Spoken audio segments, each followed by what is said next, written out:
Yo, boys and girls of the Mere Cult, welcome back to another Sarcast. Whoa, man, it's been, it feels like every Sarcast I always say this, but this time it has actually been a while. I've been very sick the past week actually. I actually went to the hospital as well, got treated in the hospital, stayed in the hospital for 2 nights, 3 days, but now I'm back, I'm finally back home. And it's been a whole day since I've gone back from the hospital, so it feels like I've recovered 100%, thank God. And yeah, we're back to normal content, we're back to normal streams. Hopefully we can go and start streaming again tomorrow, so keep an eye out for tomorrow for a stream at night, okay? But yeah, welcome to the Sarcast. We have a few topics to talk about. I've actually left out a few topics out of this Sarcast, but we'll be talking about some old topics too, because some have just been a bit too outdated. Yeah, a bit too outdated. We'll talk about a few. Let's start with the first topic here. Let me type it in real quick. The DLAR back to the Philippines. Now, this is actually quite an old topic, but nonetheless, it is a topic that a lot of people have been asking me to give my opinion on. Sir, what are your thoughts on DLAR going back to Philippines, leaving EVOs, etc.? And honestly, for me, as Mirko, as a guy who really likes DLAR, who idolizes DLAR, it is pretty sad for me to see him go from Indonesia. We didn't get to hang out that much. We did hang out at MSC, and our flight back to Indonesia, we also had like a few good conversations. But yeah, I was never close to DLAR, but still, it just is really sad, especially after watching that heart-wrenching video from EVOS Legends to farewell DLAR, because he actually cried as well. His teammates cried, and you know, you can give EVOS a lot of the hate, like saying they don't play DLAR, they don't give him a chance to perform, and you may even hate the coaches and the other players who, you know, are substitutes to him, who actually play in his role. But I think you can very clearly see in the video, in the EVOS Legends video, when DLAR cried, when his teammates cried, that not only did DLAR have a very lasting impression and a very good impact on the team, maybe mentally and morale-wise, because he's such an outgoing dude. He brings such a different charm, I guess, to the team. And even when the team is down, DLAR would always be that teammate, even though he's not playing, to kind of raise the spirit of the team. Maybe that was what contributed to EVOS having such a good mentality, reverse sweeping GeekFam and Bigatron. Wait, not Bigatron. Ultra Ego, sorry, in Season 11 playoffs. And yeah, seeing DLAR go, what I think about his decision to go back home, I think this also really shows you that he's not fully in it for the money. Right? Like, I can't say that he's not in it for the money, because obviously everybody's in it for the money. Everybody needs to find work. Everybody needs money. But it shows you that he has more, like, his championship spirit, his determination to become a pro player, to still be a pro player, to still be in the highest level of MLBB is stronger than just finding money, than just looking for success. You know, he doesn't want the financial success as much as he wants to find the glory of actually playing competitively, because he could have taken the easy route, dude. DLAR is a star in Indo. He's basically a celebrity in Indonesia. A lot of people know him. If he goes on the street, if he goes and walks on the street of Indonesia, I guarantee you that most people would recognize him and ask him for a picture. That's how famous DLAR is. That's how famous MLBB players are. That's the same for, I think, Kairi and all the big names in MLBB. Wherever you go, there's going to be someone who takes a picture with you. Okay, that's how big MLBB is in Indonesia. So yeah, DLAR, even though he didn't play, had this following because, again, he's very outgoing. He's a very charming guy. On stream, he's very funny. And he could have just taken the easy route, just go with the advertisements, become a celebrity in Indonesia, continue streaming, getting those crazy big donations that will basically set him up for life, like the other streamers in Indonesia, and maybe become just an MLBB content creator in Indonesia. He speaks fluent Indo, but he doesn't go for that. He doesn't care. Maybe he does care, but maybe he cares about playing competitively even more. And that's knowing that you can basically take that route, and to make a decision to not take that route, to go back to the Philippines, to basically reinvent yourself, risk it all again to become a pro player, and you may not even make it again. That is crazy. So much respect From me to DLAR, really.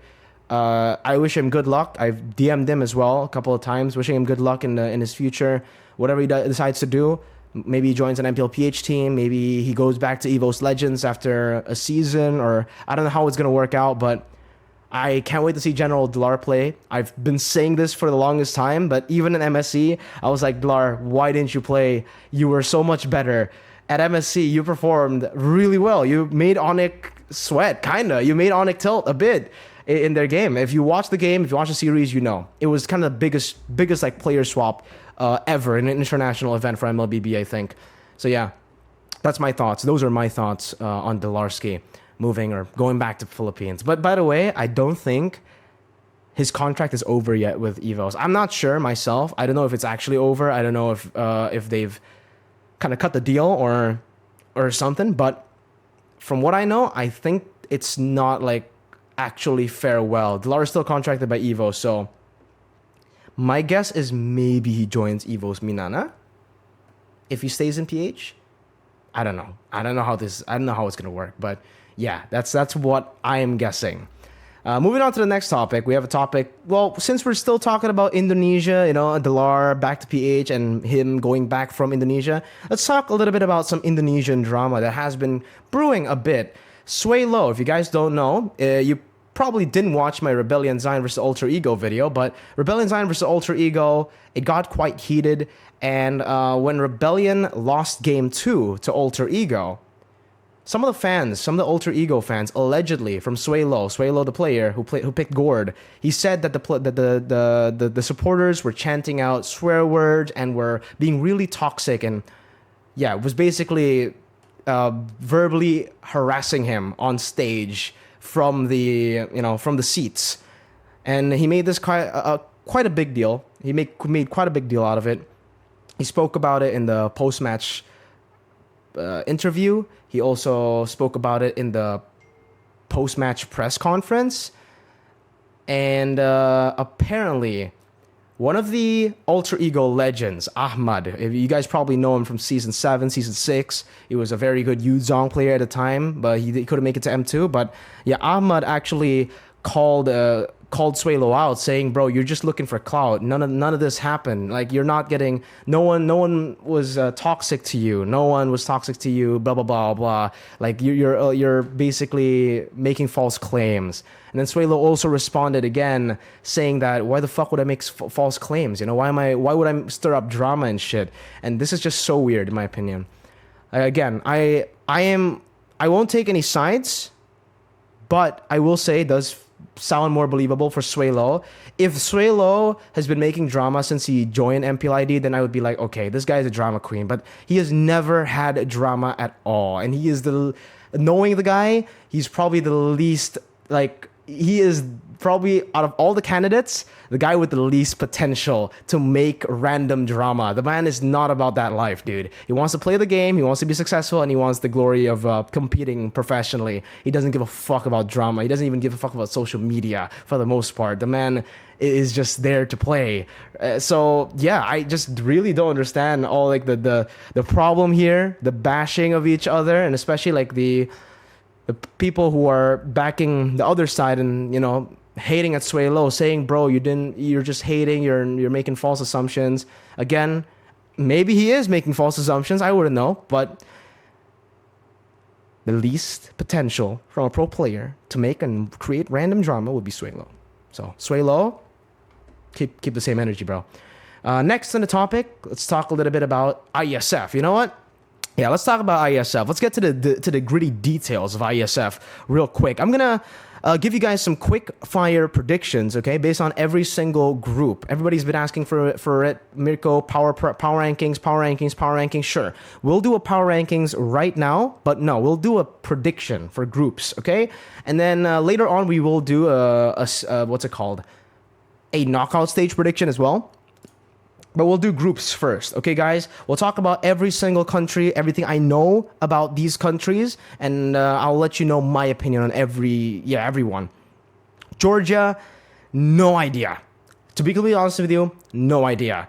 Mongolia, a lot of potential. This team actually beat Philippines in the upper brackets, if I'm not mistaken, in the Asian Championships. They were able to drop Philippines, but ultimately Philippines won the Asian Championships by beating Mongolia in the grand final. So Philippines were able to get their revenge. Mongolia, very strong team. I think the only thing that is missing from their team is hero pool. I think when their XP laner gets the right heroes, like the Terizla, things like that, the heroes that he can do really well on, then they're really, really good. Aizen. There you go.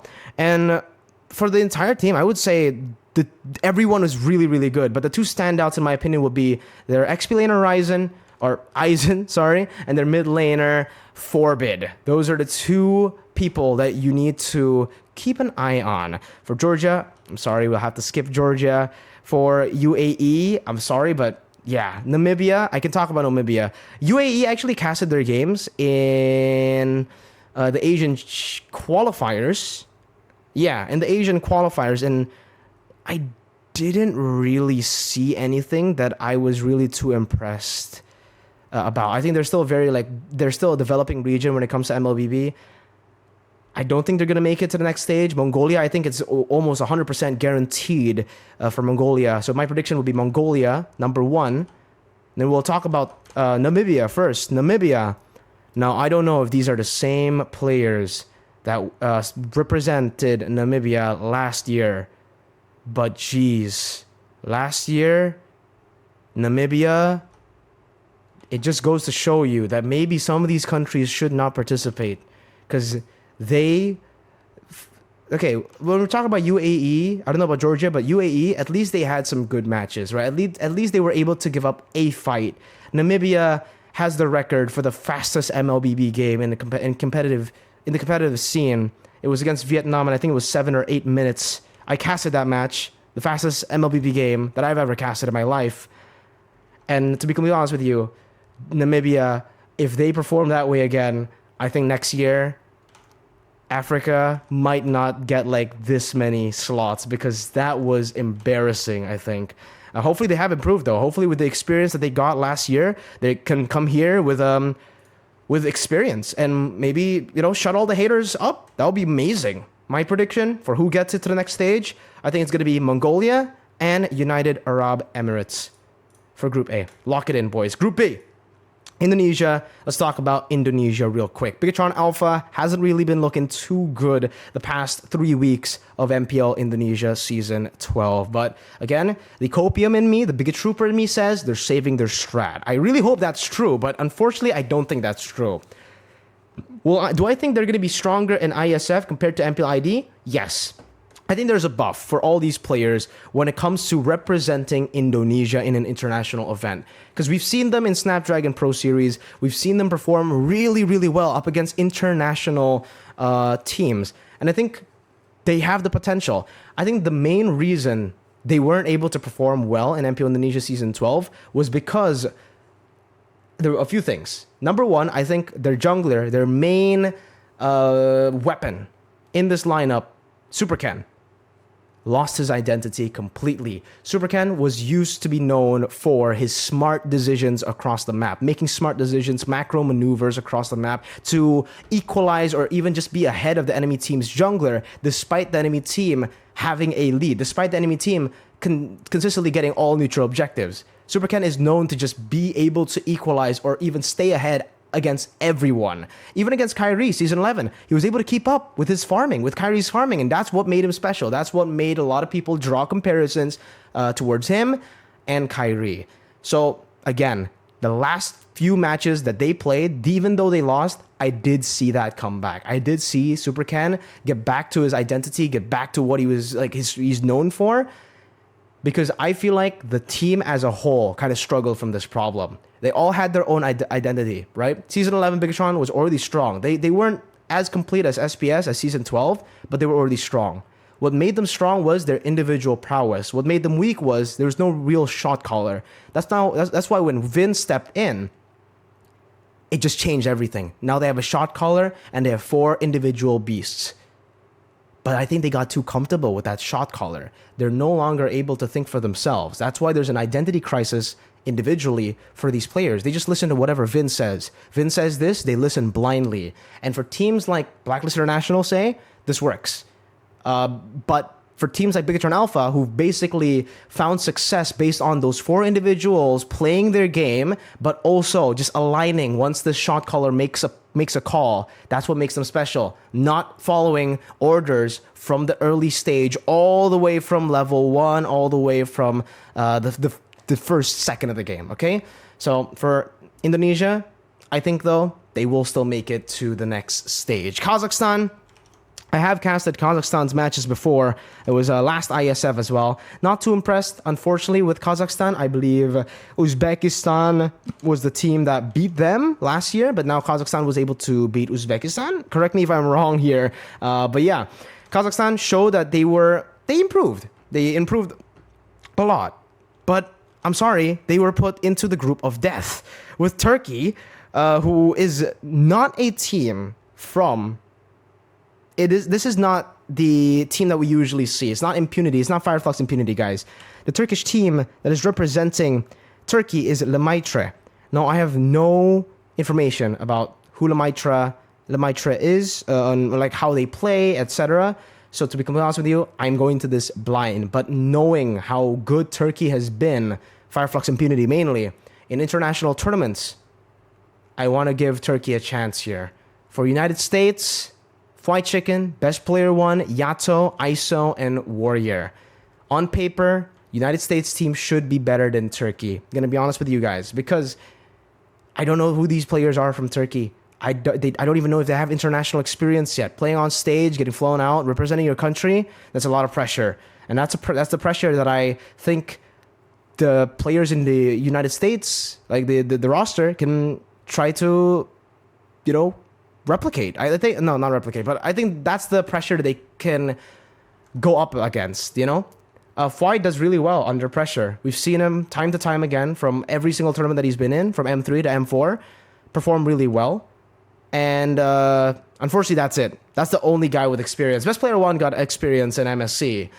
I think that will definitely help him too. But I'm just looking at Fly Chicken. He needs to be able to lead the team. There's no Mobazane here, so I don't think they have a real leader. But if White Chicken can step up as a leader and lead these guys, and if these guys can be led, unlike a certain other NA team, apparently from what I've heard from MSC, United States will make it with Indonesia. But if White Chicken doesn't lead, if he's not a capable leader, then Turkey will be number 2.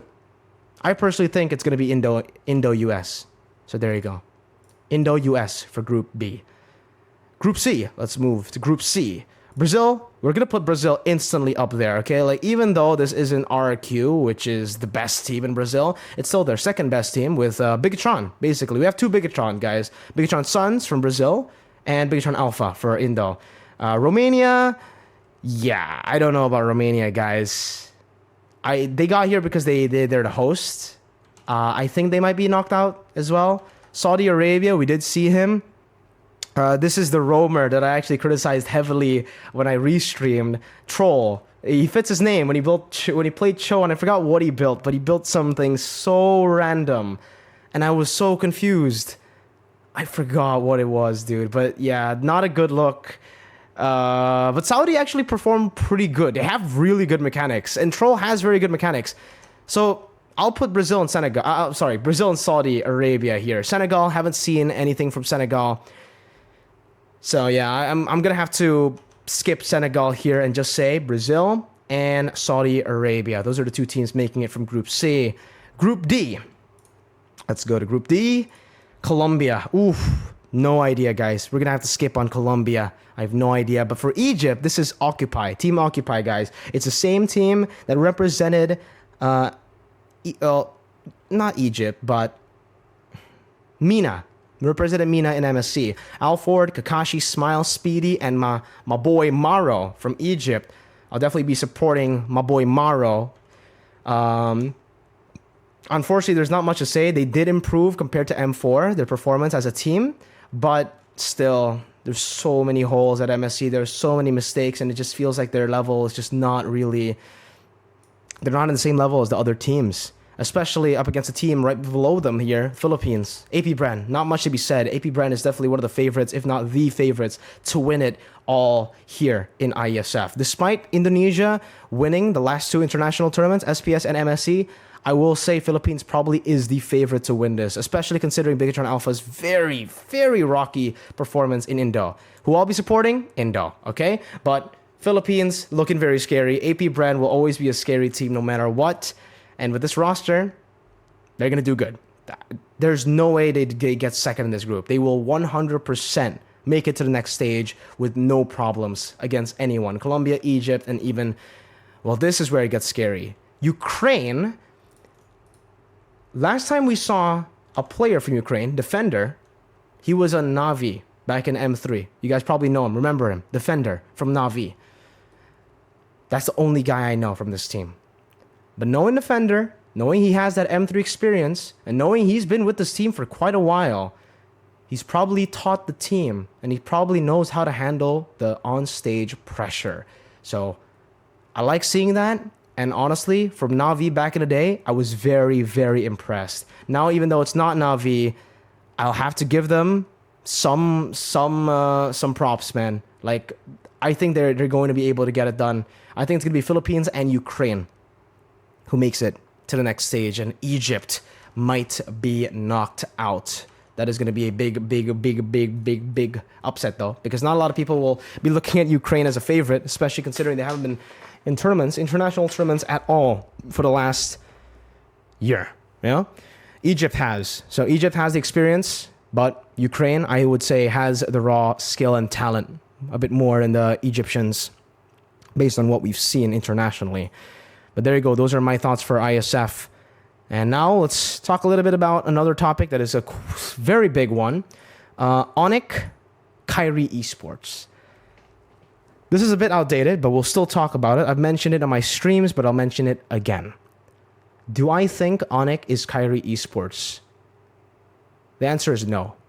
A lot of you guys will probably say KAIRI Esports, Mirko, they lost with Albert in the jungle. Without KAIRI, full Indo team, they lost. And yeah, there's no denying that. I think they did lose, and Albert didn't really perform to expectations, for sure. But that doesn't change the fact that, you know, ONIC are just the best with their 5-man lineup, with the lineup of MSC. If your logic is they lose without KAIRI, and it's KAIRI Esports, then when they lost when Sans was sick in the first week of MPO Indonesia, it should be Sans Esports. KAIRI was playing. And if that logic still is some way there in your mind, and it's still the logic that you want to go by, then when they lost with Albert in the gold lane instead of CW, still KAIRI, still Sans, still Keyboy, still Boots. It's the main lineup, but it's only Albert swapped in for CW. They also lost. So is it also CW Esports? Because if you say that, then sure. Okay, then it is KAIRI Esports, because it's also CW Esports and Sans Esports. Or you could just be level-headed, be quite logical, and say maybe ONIC just run systematically with the 5 players that are the best in the world, that have shown that they are the best, right? The best team in the world. It doesn't take it doesn't take one member for a team to win a championship. I think we've seen this many times before from every single team, right? Like, come on, guys. Are we really that stupid? Are we really that idiotic? And for people, this is crazy, because you know what? Most of the hate for Albert especially hasn't been coming from the Filipinos. It's been coming from my people. It's been coming from Indonesians, bro. And it is disgusting. It is very embarrassing as well as an Indonesian, right? Bashing on a player that was once loved in Indonesia as one of the best Indonesian players. I would still say still the best Indonesian player right now. He just needs to get back to his level. But yeah, it is really disgusting, the amount of hate that he got after the loss that ONIC took, the hate that he got when he left RQ, everything. And yeah, I know not a lot of Indonesians are watching this, but a message to my fellow Indonesians, man. Come on, take a chill pill. Wait for it, okay? Albert went through this arc. He went through this arc already once. You don't want to make him go through this arc again. He goes through this arc again, he becomes the best Indonesian player again. Season 6, MPLID, he joined from MDL. He lost. He got a lot of hate. Everybody was hating on him, saying he's trash, he's garbage, he can't replace Zin, blah, blah, blah. And guess what happened? He won a trophy, MPL, became a finals MVP on his first season, and he took RQ to all the other international tournaments. Third place at M4, and so on and so forth, right? Second place at MSC. So yeah, give Albert the right time and give Albert respect. It's not easy as a pro player, especially when these many eyes are on you, especially when these many salty nerds are on you with their internet internet texts. Yeah, but no, it's not Kairi Esports. And finally, last but not least, definitely not least, GeekFam have risen. But why? What has made GeekFam such a strong team in the last week of MPLID before we get into ISF and ISF break? A lot of people would still say it's Beloyski. I am one of those people as well. I think the calls that Beloyski have been making in the game are still amazing, phenomenal. But you have to finally give credit again to the whole team. This is another example, right? GeekFam, I would say Season 10 was Beloyski Esports. If it wasn't Beloy making a play, they lose. If it was Beloy making a mistake, they lose, right? So it all relies on Beloyski. Similar to M4, ONIC. It was Kairi Esports back in the day. At one time, it was actually Kairi Esports. So GeekFam, now, what has given them the strength, the necessary pieces to finish the puzzle? Everybody is stepping up. Chadera is becoming one of the best goal laners in Indonesia. A boy is probably the best cult altar user. I didn't say Faramis. Why? Because he's the best cult altar user. He's not just the best Faramis. If he's on the Valentina and the enemy team has Faramis, that's still a win for him. He will use the cult altar better than the Faramis on the opposing team. That's how good a boy is. A boy is so good, and he's so underrated. Nobody talks about him. But in the English stream, always talks about a boy, always talks about Chadera. That's why you guys are top G. Luke, I think, would be the weakest link on this team because he has just been setting up for the team, but when he does get his comfort picks, he performs, right? The reason he's the weakest link is because of his hero pool, I would say. When he gets on Glue, when he gets on Terizla, he is amazing. Maybe even one of the best team fighting XP laners in Indonesia. But when he doesn't get comfort picks, that's where the problem lies. And if GeekFam can find a way to, to remove that weakness or to just play around that weakness, then GeekFam is going to be amazing. Also, Niall, the prodigy jungler that I've been saying all the way from the start, give him a chance. Everybody's been hating on him, right? I read the comments on the English stream every single time. GeekFam have been, Niall has been making a lot of mistakes. And I, myself, have been criticizing Niall a whole lot. In saying that he has a rank build, etc., but this guy, what makes him special is he actually listens to the criticism. Look at the way he builds now. Look at the way he plays now. That greed, that the stupid commitments that he made in the earlier weeks, it's no longer present. And right now, I don't know if this is too soon to say, but based on week 5, okay, just based on week 5, week 1 to 5, Niall might be the closest jungler to being number 1. Kairi's number 1. But Niall is probably second. Based on everything that we've seen thus far, Niall has mechanics. He has the macro now, and he has made so many great decisions with his retry and when to go in, and even stealing a few good retries against Supercan, etc.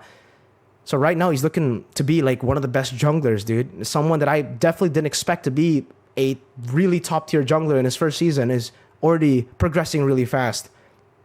And I have to give this over, the credit over, not just to Beloyski as a team leader, but Coach Erpang and their shadow analyst. I don't know who that shadow analyst is, man, but there's always a vision in my mind. It's like he's wearing glasses and he walks on all fours. But okay, I don't know, fun little Easter egg there.